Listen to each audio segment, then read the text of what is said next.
you participate better and much more than at other scientific events that I've been to. And the food is better too. Online, so trust me. Yeah, and I want to thank everyone who brought food. Thank you very much. Thank you very much. So, let's pick it up. It's 11:30 and we are on, and that's the third thing. We are on a schedule. It never happens. Chrissy, will you agree? I agree. Okay. She knows. It never happens. This is amazing. So, let's move forward. I want to hear a little bit, and if you have not talked and come to the board, I'm talking to you. Most of talking to the others that have participated after. So I want you to hear what you, and please don't tell me, tell the group what you were able to write and about CADASIL and some of these questions. So the first one was your CADASIL link. If you are a patient or a caregiver, you can say that, that's fine. We covered that anyways. But let's go over the second question. What do you think doctors should do to better take care of CADASIL patients? What did you write about that one? I think I need to listen. You know, I think sometimes I feel like I'm a guinea pig whether or not I want to be, and I understand that because of where we are. But I think my doctor, and I hope I don't offend anybody when I say this, but my doctor that I went to the last time I went to her, she looked at me and she said, you know what, I'm really sorry that you have to deal with all this shit. Was what she said, and quite frankly, it kind of felt nice that she acknowledged that she doesn't really know all the answers. I think sometimes I feel like our doctors want to act like they know the answers, and they don't, and we kind of suffer. That's what What else? Do you think doctors should do better to take care of patients? They should listen. Yes, Acknowledge. What else? learn. Learn. and share the information. Yes. Share information. What else? Well, we had that experience that kind of did everything backwards, and we saw the doctor. Well, this probably happens to everybody, actually. And then you get diagnosed through the doctor, and then this was the doctor at Duke, who's this high-level specialist, very busy gentleman, I would imagine. And he called me while I was in my car on a Friday afternoon about 5:30 and told me I had CADASIL and said I'm sorry and blah blah blah blah, and there's nothing else I can do for you, and we'll turn you back over to your neurologist, and thank you very much. I think that's horrible. And that he That was and on then the he phone. said- and On he the said- phone. He said on the phone, and he said you can look on the internet to find more information about what CADASIL is. We never even heard of it. We never It heard was of being it. tested. So then we found out later that it should have been that we go to the geneticist first, and we talk to the counselor Yes. first, and, Yes. and then we go to the decide about the testing, and we should have gone a different path. And that all relates back to, I think, doctors should be more aware of with the disease, when they suspect a disease like this, that they should take the proper path.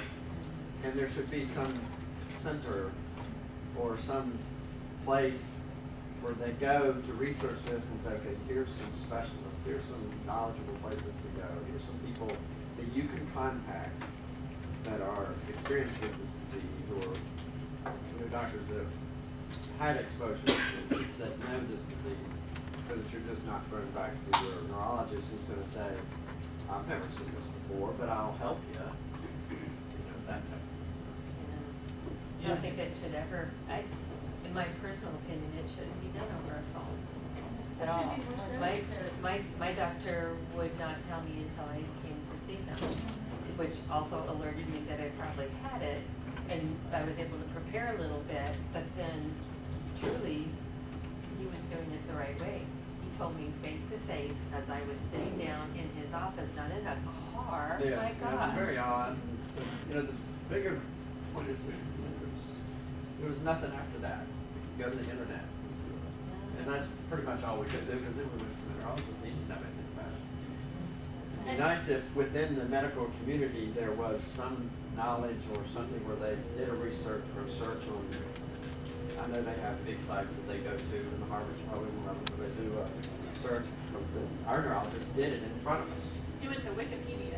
We Looked it up, and we started there. Right, but he went to some of the ones that are, ones that he was idiot, didn't he, the blog one to get into and all this, and I'm sure they're common among all doctors, and there was nothing there.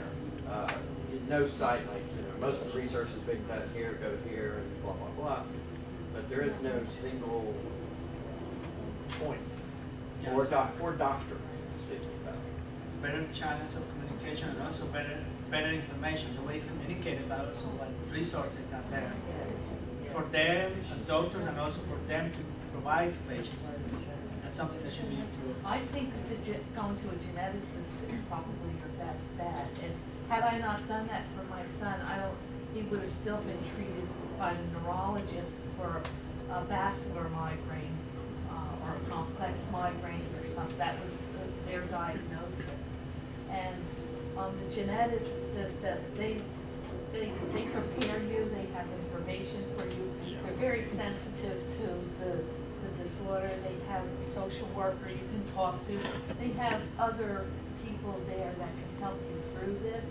And I just think it's a much better way to get such a diagnosis, because it's a hard diagnosis to swallow, you know. And you know, a lot of people have problems with just being diagnosed.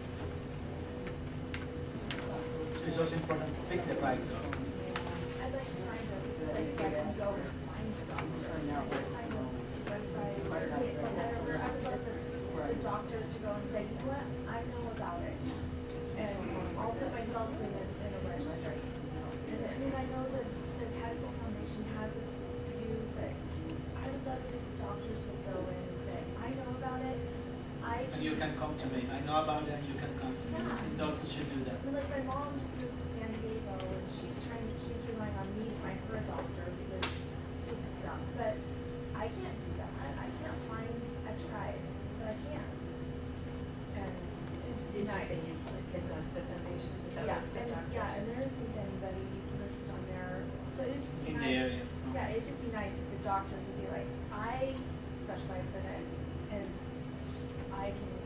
I'm somebody who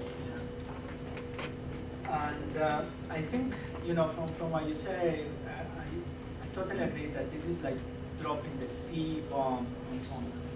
It's a diagnosis that is like, I guess all the diagnoses are, every time that they tell us we have a disease, it's, you know, something terrible. But CADASIL as a genetic condition carries much more weight. It's not telling you something just about yourself, it's telling you something about your parents and about your children. So it is a remarkable diagnosis, even before you have it, just the fear of it is remarkable. Yeah. And I think a lot of doctors don't necessarily see it that way, like general practicing doctors, because there's no treatment, so there's nothing that they feel like they can offer. So they don't see it as this big weighty issue for people. It's like, well, you have something, there's nothing really you can do about it, we'll try to manage your symptoms. And I do think after anybody's diagnosed with anything, like cancer or CADASIL or breast or whatever, anything, there's a window of opportunity where people are in sort of shock, but they also do want to do something. You can begin to take supplements or sleep better, or you want to do something to change your body when you're in, you want to take action when you're in that Okay. mode for the first however many days, and then after a while you realize, like, well, nothing's really that different, and that motivation decreases sometimes. It'd be nice if there were resources there, you know, you've been diagnosed with CADASIL, here's some things you can do that you can do. It won't cure the disease, but it can help prevent headaches and strokes. And there is something important, it's like this saying that doctors sometimes come up with, like, patients report, it's like, oh, you know, there's nothing you can do, okay? So I wanna open the discussion about like this particular statement because